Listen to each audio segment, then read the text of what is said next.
नमस्कार जी, मैं हूं पत्रकार अजय पवार और मेरे साथ हैं आम आदमी पार्टी के वॉलंटियर उदयभान जी। सर, कल जतिंदर खंगूड़ा जी जो जिला प्रधान भी हैं और लुधियाना योजना बोर्ड के चेयरमैन भी हैं, उन्होंने अपने जन्मदिन पे आपको एक बहुत बड़ा गिफ्ट दिया है। आप काफ़ी सालों से जुड़े हुए हैं आम आदमी पार्टी से, तो कैसा लगा, क्या दिया था उन्होंने खास तौर पे? जी, इसके बारे में बताना चाहूँगा कि मैं 2013 से पार्टी के लिए काम कर रहा हूँ। तो हमारा मिशन एक ही है कि हमारा देश अच्छा हो, हमारे देश का कोई भी बच्चा बाहर ना जाए। सो हम आम आदमी पार्टी के लिए जी जान से काम कर रहा था शुरू से ही। दिल्ली पैदल भी गया हूँ, अमृतसर पैदल गया, मुक्तसर साहब पैदल गया। सो हमारे काम को देखते हुए इस समय 13 साल बाद जब खंगूड़ा जी की नजरों में पड़ा, तो उनको लगा कि हम जब जन्मदिन में बहुत सारे लोग लाखों करोड़ों खर्च करते हैं, सो उन्होंने ये हमारे लिए जो ऑटो दिया वो एक आगे आने वाले समय में पार्टी के लिए मील का पत्थर साबित होगा। और जो हमारा सपना है वो पूरा होगा कि अरविंद जी प्राइम मिनिस्टर बने, हमारा देश अच्छा हो। एक चीज मुझे काफी सालों से आपको मैं देखता आ रहा हूँ, आप काफी जगह प्रचार करते हैं आम आदमी पार्टी का, जगह जगह आपने प्रचार किया है। बहुत सारी ऐसी चीजें हुई हैं, सियासतबाजी भी हुई है, लेकिन आपने प्रचार करना बंद नहीं किया।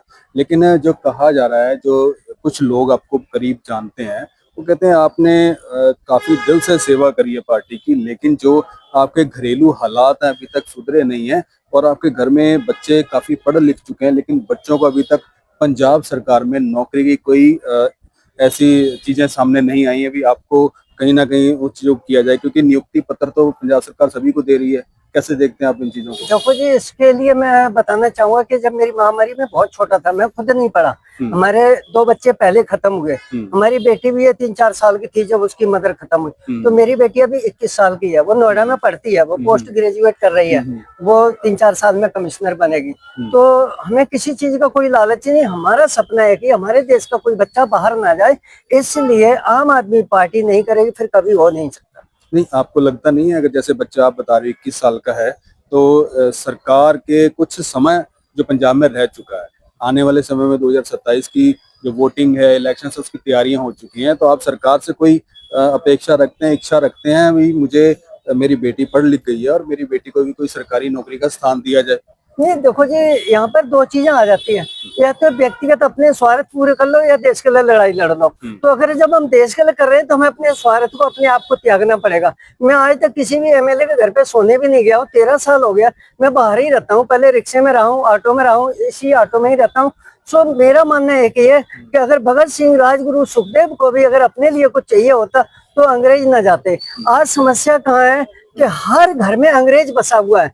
अभी जिस राघव चड्ढा को हम कहें, उसके पास शायद पता नहीं कितनी प्रॉपर्टी होगी, फिर भी वो राघव चड्ढा, संदीप पाठक 50-50 करोड़ लेके चले गए। वो देश के लिए क्या करेंगे?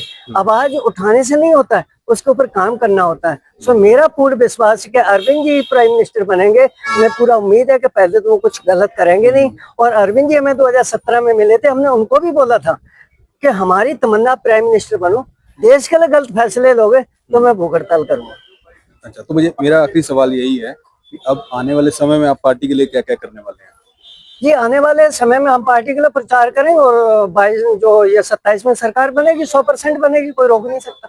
मतलब उम्मीद है या भरोसा है? उम्मीद पूरा पूरा 100% सीटें कम रह सकती है, कोई माई का लाल रोक नहीं सकता। बहुत बड़ी बात कर दी उदयभान जी ने। आम आदमी पार्टी के वॉलंटियर हैं, 2013 से सेवा कर रहे हैं और आज जतिंदर खंगूड़ा जो लुधियाना योजना बोर्ड के चेयरमैन है, आम आदमी पार्टी से हैं, और उन्होंने कल अपने जन्मदिन पे इनको ऑटो गिफ्ट किया है। ऑटो की कीमत लगभग उदयभान जी 3-4 लाख रुपए होगी। हाँ, 3-3.25 लाख का है। 3-3.25 लाख का है। चलो आगे देखेंगे क्या होता है, क्या खास होता है। तो उदयभान जी, हम आपसे दोबारा मिलेंगे जब आपके पास ऑटो आ जाएगा। गिल साहब बाहर ही हट जाओ। हाँ जी।